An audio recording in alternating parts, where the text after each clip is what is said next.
Hello everybody, welcome. Today we're going to talk about intrusive thoughts. Intrusive thoughts, you would think that only certain people have them, but we all have intrusive thoughts. Intrusive thoughts by meaning means something negative or horrendous that's going to happen, or you're going to do something, or something's going to happen to you, fear, whole variety of different areas of intrusive thoughts. Those are negative intrusive thoughts. But we also have other thoughts that we don't think about. For example, let's say I'm driving home from work and I'm late. I'm really late and my wife's waiting for me. My wonderful wife's gonna cook a wonderful dinner and I gotta get home. And all of a sudden I see a sign, Baskin Robbins. And all of a sudden, sherbet ice cream.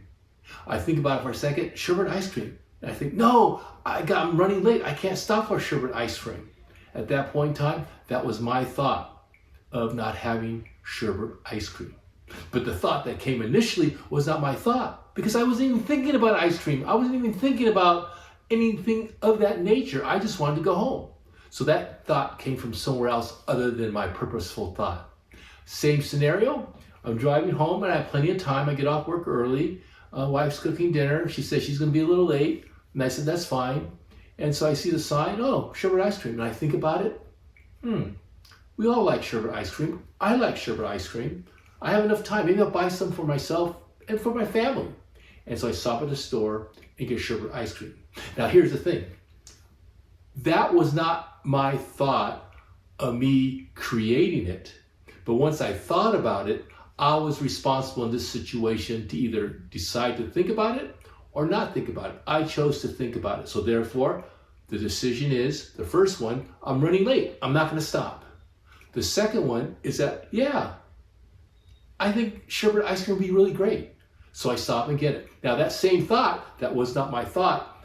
I had the ability to choose, and that thought became mine when I solved the solution. Now with intrusive thoughts, sometimes we think that those thoughts are coming and it's horrendous or really bad thoughts or whatnot. And if we're not careful, we meld with the thoughts. For example, you're not worthwhile. You can't do anything. You want to hurt yourself. You want to hurt other people. You think about religion. You think about sex. You think about all kinds of things, all the way from there's germs all over the place. I'm going to catch something. People are thinking bad about me. I'm thinking bad about myself. All kinds of thoughts that are negative thoughts. Now here's the thing.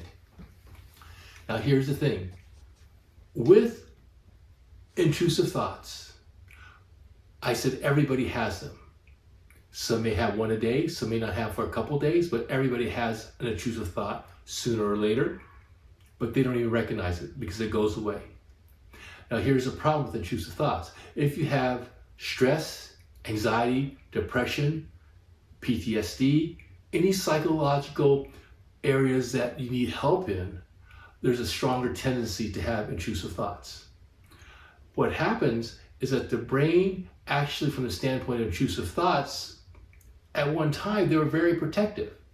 Because long ago, if you have an intrusive thought of something happening or something not happening, you do something about it, right?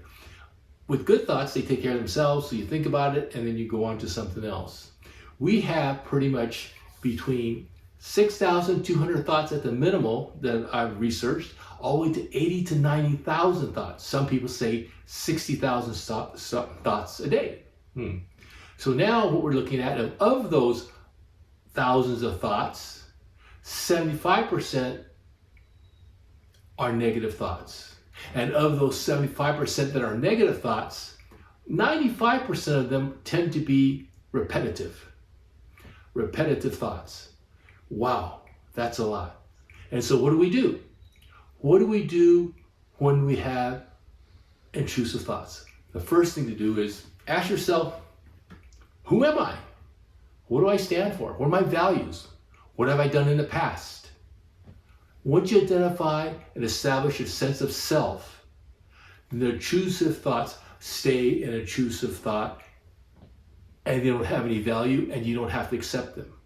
But once you establish yourself, I'm not going to hurt somebody. I'm not going to do this. It's ridiculous. Because of the past of who you are, your successes, the things that your moral values are, what you've done in the past, that defines who you are. That defines who you are. For example, I'm a family man. I love my family. I support my family. I'll pretty much do anything for my family. I work hard. I pay my bills. I enjoy my family. I enjoy going on trips. I enjoy nature. I enjoy photography, to be real.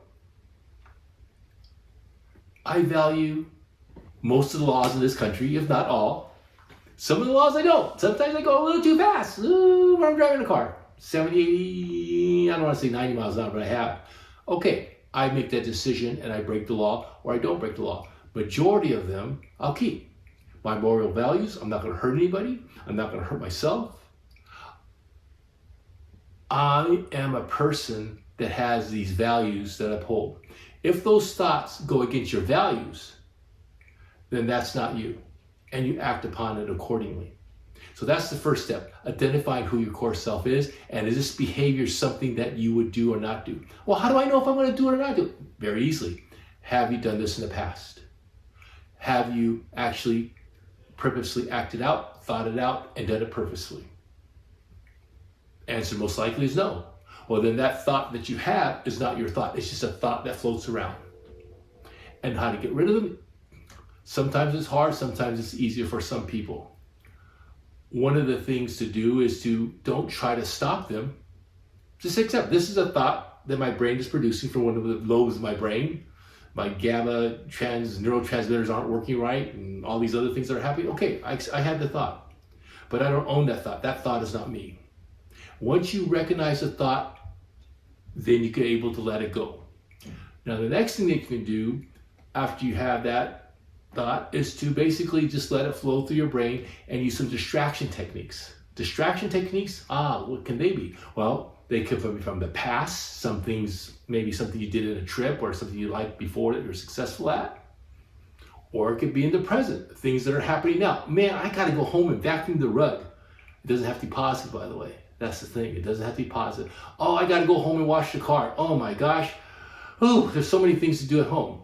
You can do that. Or it could be something in the future. You know what? Next week I gotta change my oil. When am I gonna do it? At 2 o'clock, 3 o'clock? Or I'm not gonna be able to do it that day. It could be any one of those categories. Or it could be the fourth category, which is three-dimensional or not even real. Fantasy, ideas, dreams, things that are not happening that you would like to do, goals. I don't know. It's up to you. But once you identify who you are, your values are, and your behavior has been time proven that you haven't done those things, boom, that's who you are, and try these techniques. Joe, I'm having horrible thoughts. Oh my, Kid Fox, what are you having? What kind of thoughts? I'm eating my friend Bluebird. Oh my gosh, I'm so sorry, Kid Fox. Can you help me, please? Yeah, I can. Well, what they're called, when you want to have a thought that you don't want to have a thought, what you're saying is called an intrusive thought that's negative, a negative intrusive thought. It's very negative. Yeah, so let me tell you what you can do. First thing, let me ask you, will you ever hurt Bluebird? No, he's my best friend. I love him. You never had these thoughts before? Not like this. Okay, but you never done anything to hurt him, have you? Never, no. And you love him and he's your good friend, correct? He's my best friend. And you always had a good time, right? Always. And you guys play with each other and do everything together? We laugh and have so much fun. Okay. So that's the first part, is defining who you are. You are a very nice person. You're a very nice fox. You're not a person, but you're a really nice fox. Thank you, You have a good friend. You've known Bluebird for quite a while. And you've had these thoughts before, but you never acted upon them. Never know. So that's who you are. And you're a kind person, because I know that of you. You're a person that cares about people. I actually know the foxes, and you care about me. And you help people. Shoulder, Joe? And so I think you are a very good person. Very good fox. Okay? Okay. Do you believe me? I do, but the thoughts bother me. Now we're going to get to the thoughts. So now that we know who you are, you could do several things. First of all, acknowledge who you are and what you've done in the past, which says you never hurt Bluebird, you love Bluebird. It goes against your moral values, against who you are and your principles, right? Right. The second thing that you can do is acknowledge that these thoughts are real, that you have them. Real from the standpoint that you have the thoughts, but not real that that's who you are. You're not those thoughts. I'm not my thoughts, am I? No, you're not. And it's a thought that you recognize, and then you take a look at who you are, and you say, you know what, thoughts? I hear you, but that's not me. And then you move on, and then you basically let yourself relax and let it drift through. If the thoughts come again, don't pay attention to them, because when you pay attention to them, you're giving the time of day. Don't give them the time of day. Okay. The other thing that you could do to start off with is distract yourself. You could distract yourself from the standpoint of the past, good times you had with Bluebird, or with anybody else in the past that you had. Right now, maybe I know you turned vegetarian a couple of years ago and you like berries. You could think of different places to eat the berries and fruit that you usually eat, right? That's good, yes. Yeah, you could do that. And so that's the present. And in the future, you could think of maybe you could take a look at going to another mountain or another forest and try to find other nice fruits and berries, right? Oh, yes, I'd like to take a trip. And also, you don't have to think good thoughts. It could be anything. Like you have to clean your foxhole, that's got dirty. Because last time I went by there, it smelled pretty bad, by the way. Oh. Not that bad, I'm just joking. But when I said that, right? You got sad, right? I was embarrassed. There, definitely. And that took you away from the thought of eating Bluebird. It did. It distracted me. It That sure worked. did. Very good. Awesome. Okay? Thank you, Joel. You're welcome.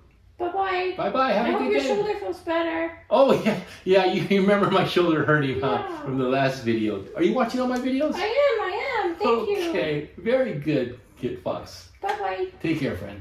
Bye-bye. Bye-bye. Anyway, guys, thank you for listening to this video, and there'll be plenty more. Have a good day. Take care.